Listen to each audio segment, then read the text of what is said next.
ખેડૂત ઉત્સવમાં આપનું સ્વાગત છે। આજે તારીખ 29 ઓગસ્ટ 2024 ને ગુરુવાર। જોઈએ આજના હવામાન સમાચાર। તે પહેલા ચેનલમાં નવા હો તો ચેનલને સબસ્ક્રાઇબ કરી લેજો।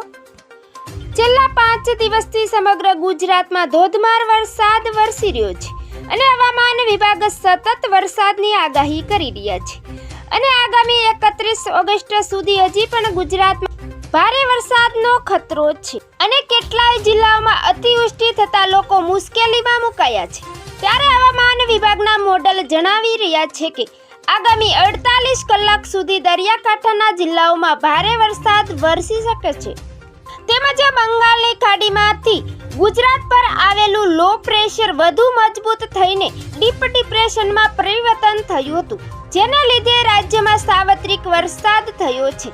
મોટાભાગના વિસ્તારોમાં ભારેથી અતિ ભારે વરસાદ થયો છે અને કેટલાય વિસ્તારોમાં અતિવૃષ્ટિ પણ થઈ છે। આ સિસ્ટમ અત્યારે ગુજરાત પરથી પસાર થઈ રહી છે।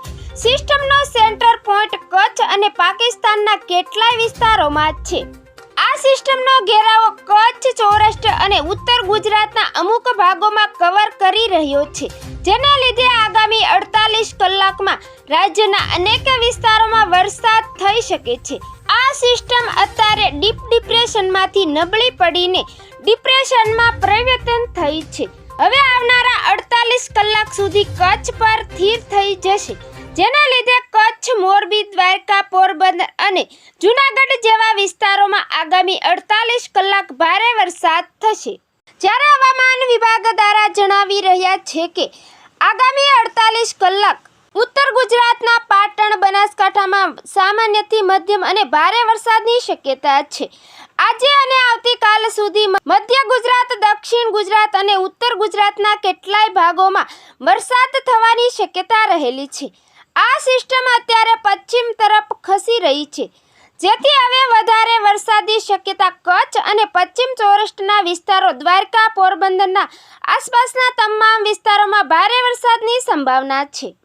તેમજ આજે અને આવતીકાલ સવાર સુધી આ સિસ્ટમ કચ્છ પર સ્થિર રહેવાની છે, જેને લીધે પોરબંદર, દ્વારકા, જામનગર જિલ્લાના લોકોએ હજી પણ સાવચેતી રહેવાની જરૂરિયાત છે। 30 તારીખે યોગ્ય હવામાન મળશે। આ પછી સિસ્ટમ પાકિસ્તાન થઈને અરબ સાગર તરફ આગળ વધે તેવી શક્યતા છે। તેમજ હવામાન વિભાગના મોડલનું અનુમાન છે કે પશ્ચિમ સૌરાષ્ટ્ર અને કચ્છના ભાગોમાં 80 કિમી પ્રતિ કલાકની ઝડપે પવન ફૂંકાવાની આગાહી છે। સમગ્ર રાજ્યમાં 15 થી 35 કિલોમીટરની ઝડપે પવન ફૂંકાવાની પણ આગાહી કરવામાં આવી છે। તેમજ ગુજરાતમાં ભારેથી અતિ ભારે વરસાદને કારણે અનેક જિલ્લામાં રેડ એલર્ટ જાહેર કરવામાં આવ્યું છે। આ સ્થિતિને આગામી દિવસોમાં પણ ચાલુ રહે તેવી શક્યતા છે। સૌરાષ્ટ્ર અને કચ્છમાં ભારે વરસાદની આગાહી છે। આગામી 2 થી 3 દિવસ હજુ પણ સૌરાષ્ટ્ર અને કચ્છના ભાગોમાં વરસાદની આગાહી કરાઈ છે। કચ્છમાં હજુ 2 દિવસ ભારે વરસાદની આગાહી છે। તેમજ 30 ઓગસ્ટની આસપાસ વરસાદ ઓછો થવાની શક્યતા છે। તેમજ આજે રાજ્યના 12 જિલ્લામાં રેડ એલર્ટ જાહેર કરવામાં આવ્યું છે, જેમાં કચ્છ, દ્વારકા, પોરબંદર, જૂનાગઢ, ગીર સોમનાથ, જામનગર, મોરબી, રાજકોટ, સુરેન્દ્રનગર, બોટાદ અને અમરેલી, ભાવનગરનો સમાવેશ થાય છે। જ્યારે બનાસકાંઠા, પાટણ, મહેસાણા, સાબરકાંઠા, ગાંધીનગર, અરવલ્લી, અમદાવાદ, ખેડા, મહીસાગર, આણંદ, પંચમહાલ, વડોદરા અને છોટાઉદેપુર, ભરૂચ, નર્મદા, સુરત, તાપી, નવસારી અને ડાંગ, વલસાડ અને દમણ, દાદરા, નગર હવેલીમાં યલો એલર્ટ જાહેર કરવામાં આવ્યું છે। તેમજ રાજ્યમાં ભારે વરસાદને પગલે સૌરાષ્ટ્રના અનેક ડેમો ઓવરફ્લો થયા છે અને નદીઓએ રૌદ્ર સ્વરૂપ ધારણ કર્યું છે। જ્યારે રાજ્યના અનેક જિલ્લાઓમાં 10 થી 15 ઇંચ સુધીનો વરસાદ નોંધાયો છે। તેમજ આવતીકાલે સૌરાષ્ટ્રના તમામ જિલ્લાઓ અને કચ્છમાં અતિ ભારે વરસાદની આગાહી કરવામાં આવી છે। કચ્છ, દેવભૂમિ, દ્વારકા, જામનગર, મોરબી, સુરેન્દ્રનગર, રાજકોટ, બોટાદ, ભાવનગર, અમરેલી, ગીર સોમનાથ, જૂનાગઢ અને પોરબંદર જિલ્લામાં ભારે વરસાદની આગાહી છે। તેમજ હાલ સૌરાષ્ટ્ર અને કચ્છ પરથી પસાર થઈ રહેલી સિસ્ટમ ડીપ ડિપ્રેશન છે, એટલે આ સિસ્ટમ ખૂબ જ મજબૂત છે, જેના કારણે રાજ્યના ઘણા વિસ્તારોમાં પવનની ગતિ વધારે છે।